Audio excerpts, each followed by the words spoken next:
जय माता दी। माता रानी की कृपा आप पर और आपके परिवार पर सदा बनी रहे। आइए सुनते हैं गुप्त नवरात्रि के 9वें दिन मातंगी देवी की कथा। आज गुप्त नवरात्रि की 9वीं तिथि है।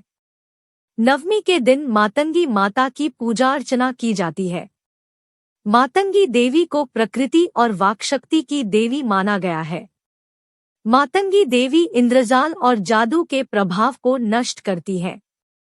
पौराणिक मान्यताओं के अनुसार मातंगी माता को शिव की शक्ति बताया गया है।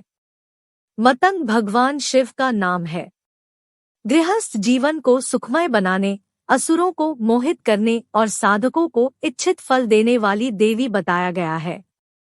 मातंगी देवी एकमात्र ऐसी देवी है जिनका व्रत नहीं रखा जाता है और जिन्हें जूठन का प्रसाद अर्पित किया जाता है। आइए सुनते हैं मातंगी देवी की कथा।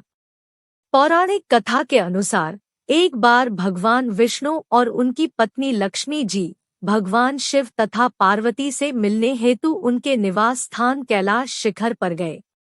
भगवान विष्णु अपने साथ कुछ खाने की सामग्री ले गए तथा उन्होंने वह खाद्य पदार्थ शिव जी को भेंट स्वरूप प्रदान की। भगवान शिव तथा पार्वती ने उपहार स्वरूप प्राप्त हुए वस्तुओं को खाया। भोजन करते हुए खाने का कुछ अंश नीचे धरती पर गिरे। उन गिरे हुए भोजन के भागों से एक श्याम वर्ण वाली देवी ने जन्म लिया, जो मातंगी नाम से विख्यात हुई।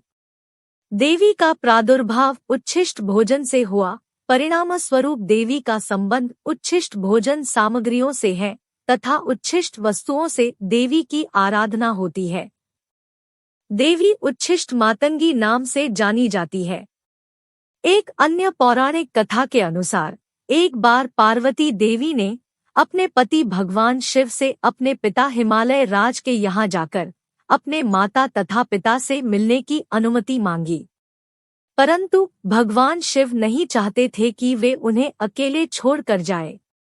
भगवान शिव के सामने बार बार प्रार्थना करने पर उन्होंने देवी को अपने पिता हिमालय राज के घर जाने की अनुमति दे दी। साथ ही उन्होंने एक शर्त भी रखी कि वे शीघ्र ही माता पिता से मिलकर वापस कैलाश आ जाएंगी। तदनंतर अपनी पुत्री पार्वती को कैलाश से लेने हेतु उनकी माता मेनका ने एक बगुला वाहन स्वरूप भेजा। कुछ दिन पश्चात भगवान शिव बिना पार्वती के विरक्त हो गए तथा उन्हें वापस लाने का उपाय सोचने लगे। उन्होंने अपना भेष एक आभूषण के व्यापारी के रूप में बदला तथा हिमालय राज के घर गए। देवी इस भेष में देवी पार्वती की परीक्षा लेना चाहते थे। वे पार्वती के सामने गए और अपनी इच्छा अनुसार आभूषणों का चुनाव करने के लिए कहा। पार्वती ने जब कुछ आभूषणों का चुनाव कर लिया तथा उनसे मूल्य ज्ञात करना चाहा। व्यापारी रूपी भगवान शिव ने देवी से आभूषणों के मूल्य के बदले उनसे प्रेम की इच्छा प्रकट की। देवी पार्वती अत्यंत क्रोधित हुई। अंततः उन्होंने अपनी अलौकिक शक्तियों से उन्होंने पहचान ही लिया। तदनंतर देवी प्रेम हेतु तैयार हो गई तथा व्यापारी से कुछ दिनों पश्चात आने का निवेदन किया। कुछ दिनों पश्चात देवी पार्वती भी भेष बदलकर भगवान शिव के सामने कैलाश पर्वत पर गई। भगवान शिव अपने नित्य संध्योपासना के तैयारी कर रहे थे। देवी पार्वती लाल वस्त्र धारण किए हुए, बड़ी बड़ी आंखें कर, श्याम वर्ण तथा दुबले शरीर से युक्त अपने पति के सन्मुख प्रकट हुई। भगवान शिव ने देवी से उनका परिचय पूछा। देवी ने उत्तर दिया कि वह एक चांडाल की कन्या है तथा तपस्या करने आई है। भगवान शिव ने देवी को पहचान लिया तथा कहा, वे तपस्वी को तपस्या का फल प्रदान करने वाले हैं। यह कहते हुए उन्होंने देवी का हाथ पकड़ लिया और प्रेम में मग्न हो गए। तत्पश्चात देवी ने भगवान शिव से वार देने का निवेदन किया।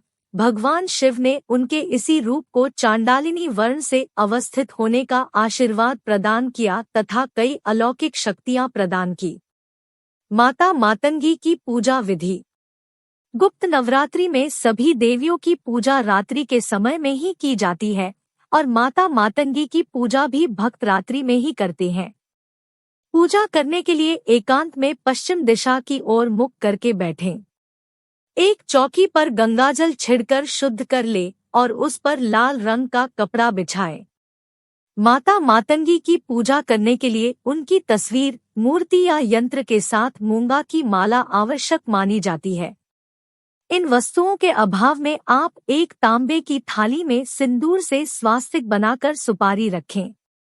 इसी सुपारी को ही यंत्र मानकर माता मातंगी की पूजा अर्चना करें।